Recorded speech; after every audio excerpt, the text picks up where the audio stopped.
Shalom, I want to start off source by giving all praise to Yahweh, Bashem, Yahushua, Bashem, Kodash, double honors to the apostles of GMS, and honors to you brothers doing the work of the Most High in truth and in sincerity. It's a quick one. I was watching some comedy, and the comedian basically spoke of like the quote Lobster revolt, where basically lobster went from being slave food to gourmet food, right? And this is it. So it's from Gizmodo, lobsters were once only fed to poor people and prisoners, right? So the surf and turf now costs an arm and a leg thanks to lobster's recent resurgence in popularity. But as David Foster Wallace's famous essay considered lobster illustrated throughout colonial era America, the crustacean was considered among the least desirable foods one could put in their face, a garbage meat fit only for the indignant, indentured, and incarcerated, right? So these days, live lobster will go for easily $5 a pound, according to the main lobster industry, though they can easily spike 20% or more in a single season, as they did in 2012, climbing as high as $14, depending on how many fishermen can catch. I'm just trying to see if there's a date on when it actually started becoming mainstream.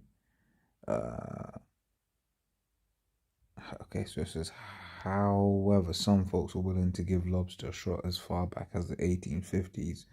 So this is going back, quite far. But yeah, you can read, the rest of that article. Don't want to waste your time because, for instance, we know that this ain't something you're supposed to eat, but this is something that is revered in in Esau society, and this is one of the things that Jake started getting into as soon as they,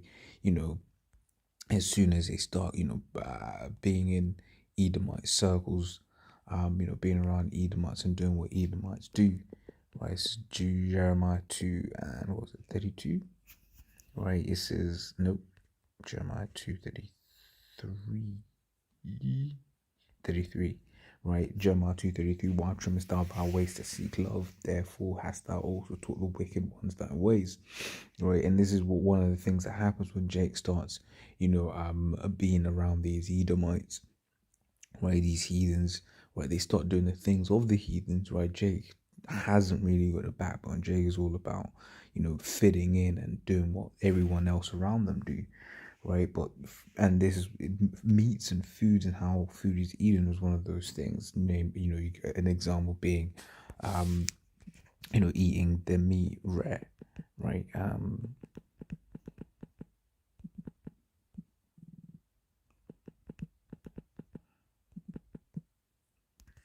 Says Genesis 9:4 says, but flesh with the life thereof, which is the blood thereof, shall you not eat, right?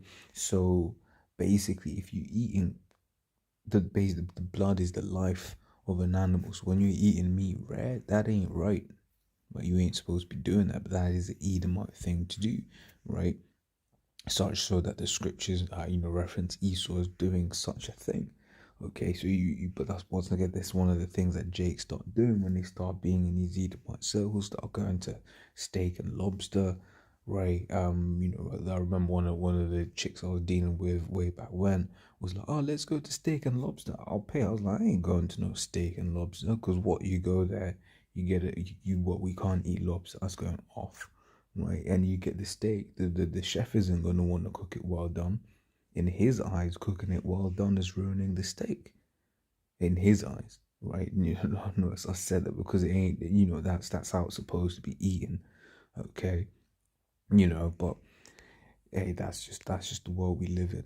This is Leviticus 11:9. It says, these shall ye eat of all that are in the waters, whatsoever hath fins and scales in the waters, in the seas, and the rivers, them shall ye eat. Right, so hey, and the Lord made it such, in the clean meats and the unclean meats, the Lord made it such that you were able to identify. Okay, cool. You look at it, that's got fins. You feel it. It's got the fins. Yeah, it's got fins. Cool. It's got not feel it. It's got scales. Cool. And obviously you can see the fins. Like, okay, look, okay, I can eat that. Okay, it says, all that have not fins and scales in the seas and in the rivers, of all that move in the waters, and of any living thing which is in the waters, that they shall be an abomination unto you. Okay, so basically, your crustaceans and your mollusks, right? So you ain't supposed to be eating mussels, you ain't supposed to be eating shrimp, right? You ain't supposed to be eating crab, you ain't supposed to be eating lobster, you ain't supposed to be eating any of that, right? If it hasn't got fins and if it hasn't got scales, then you ain't supposed to eat it, okay? But once again, this is the world that we live in when, things that are used to be what slave food, basically servant food, is now something to be revered. This is Isaiah 29:16. It says, surely the turning of things upside down shall be esteemed as the potter's clay. Right? So Esau's turned things upside down. Right? He's promoted things that really ain't supposed to be promoted at all. Right? These days that song with was it Biggie Smalls, and he speaks about something like I grew up eating sardines. Now I'm eating like crab or lobster. One of them ones. Obviously, he said it more poetically than that. Um, but he was basically saying, I made movements because I was eating sardines, but now I'm eating lobster. As if to say that was the right way. Nah, you've gone backwards, right? Because sardines, they're clean to eat. You can eat those, but lobster, you ain't supposed to be eating lobster, man. Right, as we read there, just not too long ago, this was just straight up, prison food, right? But let me carry on. For shall the works of him that made it, he made me not, or shall the thing framed say of him that framed it, he had no understanding. Right. So basically, then the scriptures go and give two examples of like, an inanimate object created by someone, basically turning back to the creator and then pretending as if the creator had no understanding of what they're doing. That's what Esau's doing when he's changing the laws and the ordinances, right? In fact, we can grab that as well, right? That's what basically, essentially, Esau is doing, right? Because he's saying, the Most I said you shouldn't eat it, but fuck it, I'm gonna promote it anyway, right? It's Isaiah 24:5. The earth also defiled under the inhabitants thereof, right? And one of these defilements is these, these bottom feeders have a purpose. Okay, when you look at the way the Lord has set up the seas and most of the world, the way the Lord has set everything up in its perfection and in balance, right? The Lord set up certain animals that are bottom feeders, right? And you will see that, we're watching a nature documentary in the bottom of the sea, and you see the time lapse of the different animals that will clean up. Let's say a whale dies, and then its carcass falls to the sea floor. You see the time lapse of you'll get the certain eels that will come in first, and you'll get this animal that will come in afterwards, and then you'll get the different stages of animals that will come in and clean that from the bottom of this sea floor. But what does Esau do? He fishes all of them, right, and he markets it to the people as something to be desired, and then now people are eating it in mass, and that's creating an unbalance.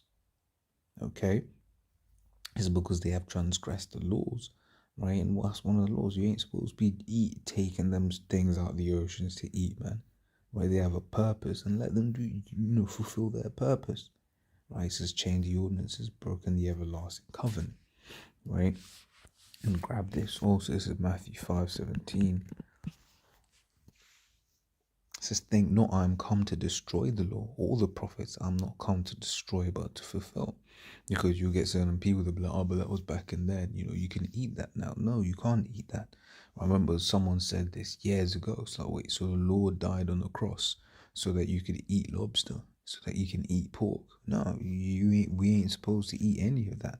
And in fact, because I've not gone into it, when you read through Leviticus, the 11th chapter, it speaks about all of the different, meats that you can and you cannot eat, right? Which verse 7 goes into the swine. It says, and the swine, though he divide the hoof and be cloven footed, yet cheweth not the cud, he is unclean to you, right? So, the standard that we keep, right, is we just look at the back of the packet and we say, okay, cool, has it got, does it say pork? Does it say gelatin? No, cool, that's it. Right, because really, when you look into it, this man being the devil, right, you start looking too deep into it, you find they ain't really, you really can't eat anything, man, right, because this man's defiled things, or you just be saying, okay, cool, I'll just eat raw vegetables, but he has spliced, genes, right? He's put eel DNA in certain, certain vegetables, man, right? So, so the standard that we keep, read the ingredients. You see pork, you see gelatin, Hawaiian eating that, right? Obviously, and the other unclean meats, I was just using that as an example. So obviously you see oyster sauce or whatever, then obviously you don't eat that. The point basically being, what the apostle was saying is, start looking too deep into what the ingredients are, you find you can't even eat anything, like real talk, right? So Ezekiel 4:13 says, and the Lord Yahweh said, even thus shall the children of Israel eat their defiled bread among the Gentiles, whither I will drive them. Right, so the Lord basically it made Ezekiel to eat. First, Isaiah was like, look, the Lord said to Ezekiel, eat man's dung, and Ezekiel was like, yo, Lord, can you fix up a thing? I ain't ever eaten man anything from that, right? And the Lord was like, cool, man, eat cow's dung, and that was representative of the fact that in these days we will be eating shit, right? And that is, the lives that we're living now, where we eat nasty things, right? Once again, that's why we just keep to the standard, right? Friends say, hey man, I remember like colleagues would always bring, whenever they'd go to the States, they'd always bring like chocolates and cookies, and I would never eat them because I'd look at the back and I'll be seeing GMO this, GMO that, and I'm just like, nah, I ain't even trying to, mess with that. And then the one time I did eat it, I felt, I'll be honest, I started feeling a bit funny, man. I started feeling a bit funny. It didn't taste right. It tasted like plastic, man. Well, it was just some chocolates, some Hershey's chocolates, and I was like, man, this shit doesn't taste right, man. Okay, so we can only imagine what the apostles and Archeum, the apostles, the elders, and the Archeum out there, are going through, right? So we got these precepts here. Let's see. This is Sirach 15:20. He says, he hath commanded no man to do wickedly, neither hath he given any man license to sin. Yeah, so the Lord hasn't given anyone license to sin. There ain't no, oh no, I can, we can eat.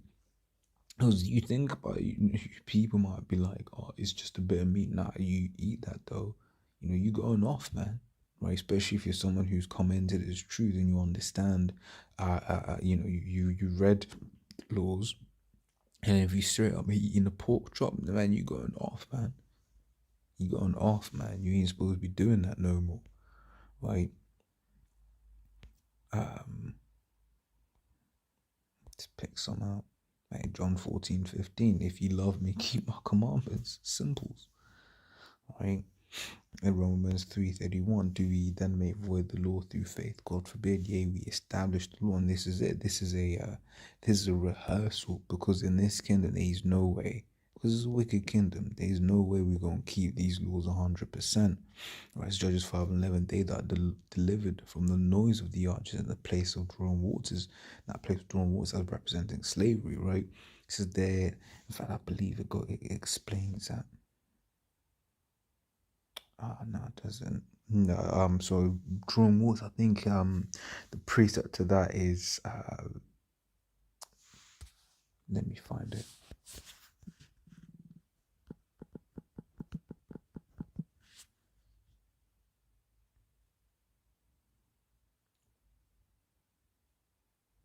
This is Joshua 9:21.